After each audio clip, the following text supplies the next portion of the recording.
Hi అండి, welcome to my channel దేవి కడలి. ఈరోజు నేను మరొక రెసిపీతో వచ్చేసానండి. ఇది చాలా ఈజీ రెసిపీ, ఆలూ దమ్ బిర్యానీ.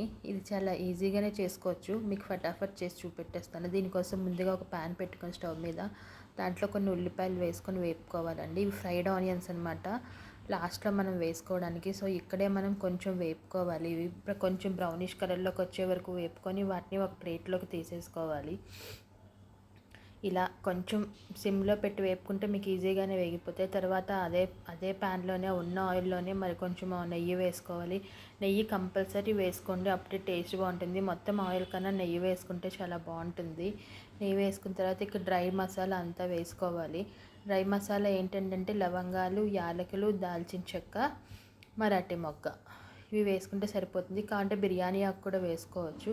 వేసుకున్న తర్వాత ఇక్కడ మీరు టమాటా ఫస్ట్ వేసుకోవాలండి. టమాటా వేసి కొంచెం సాల్ట్ వేసుకోవాలి, ఎందుకంటే టమాటా వేస్తే మగ్గుతుంది అనమాట. టమాటా మగ్గితేనే మీకు ఆ రెసిపీ మిగిలిన వెజిటేబుల్స్ తర్వాత వేసుకోవచ్చు. సో ముందుగానే టమాటో వేసుకొని బాగా మగ్గించుకోవాలి, కొంచెం మూత పెట్టి.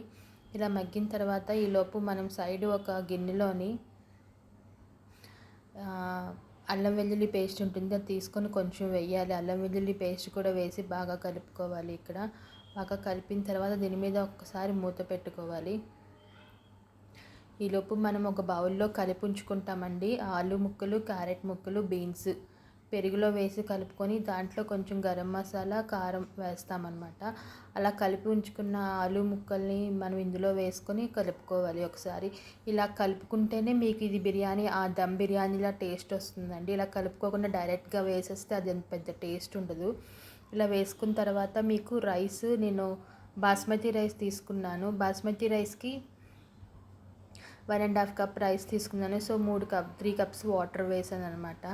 బాస్మతి రైస్ని ముందుగానే ఒక 1 అవర్ నానబెట్టి ఉంచుకోవాలి. నానబెట్టి ఉంచుకున్న రైస్ని ఇదిగో రైస్ ఇలాగా బబుల్ అయిన తర్వాత, వాటర్ అంతా బాయిల్ అయిన తర్వాత దాంట్లోని నానబెట్టిన బాస్మతి రైస్ వేసుకోవాలి. వేసుకొని కొంచెం కలుపుకొని మూత పెట్టుకోవాలన్నమాట. ఇప్పుడు ఉడికేంత వరకు మీకు ఒక సిమ్లోనే పెట్టుకోవాలి, హైలో పెట్టకూడదు దీన్ని. ఇది ఒక 5-10 మినిట్స్ ఉంటే మీకు మూత పెడితే మీకు ఆల్మోస్ట్ 90% దాకా కుక్ అయిపోతుంది అనమాట. ఈ స్టేజ్లో మీరు ఒకసారి తీసి చూసుకొని కదుపుకోవాలి, ఇంకా వాటర్ ఉందా లేదండి. చూడండి, ఇంకా వాటర్ ఉంది నా రైస్లోని, కనబడుతుంది కదా. ఈ స్టేజ్లోనే ఒకసారి పైకి కిందకి కలుపుకొని ఒకసారి దీంట్లోనే కొత్తిమీర చల్లుకోవాలి. కొత్తిమీర చల్లిన తర్వాత మళ్ళీ ఫ్రైడ్ ఆనియన్స్ కూడా మనం వేపి ఉంచుకున్నాం కదా ముందులోని, ఆ ఫ్రైడ్ ఆనియన్స్ కూడా వేసేసుకొని కదుపుకోవాలి.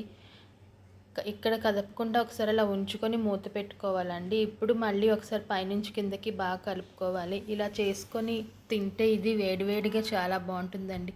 దీనికి వేరే సైడ్ డిష్ అది ఏమీ అక్కర్లేదు. దీనికి మీకు రైతా ఉంటే చాలా బాగుంటుంది.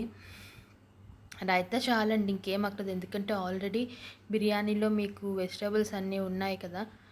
నాన్ వెజ్ చికెన్తో అయినా బాగానే ఉంటుంది, బట్ మళ్ళీ వెజిటేబుల్స్ ఉన్నప్పుడు ఇంకా చికెన్ అవి అంటే పెద్దగా ప్రిఫర్ చేయాలనిపించలేదు నాకు. ఇలా మొత్తం పైకి కిందికి బాగా కలుపుకోవాలి. మళ్ళీ మూత తీసిన తర్వాత కలుపుకొని ఇప్పుడు దీన్ని ఒక ప్లేట్లోకి తీసుకొని సర్వ్ చేసుకుంటే ఆలూ దమ్ బిర్యానీ రెడీ అండి. దీన్ని వేడివేడిగా తింటే చాలా బాగుంటుందండి. రైతాతో సర్వ్ చేసుకోండి, ఇంకా చాలా బాగుంటుంది ఇది. ఇంతేనండి నా వీడియో. నా వీడియో నచ్చితే లైక్ చేయండి. మళ్ళీ మరొక మంచి వీడియోతో కలుస్తానండి. సబ్స్క్రైబ్ చేసుకోవడం మాత్రం మర్చిపోద్దండి. అసలు వ్యూస్ రావట్లేదు. దయచేసి నా వీడియోని సబ్స్క్రైబ్ చేసుకొని లైక్ చేయండి. థ్యాంక్ యూ అండి. Thank you so much.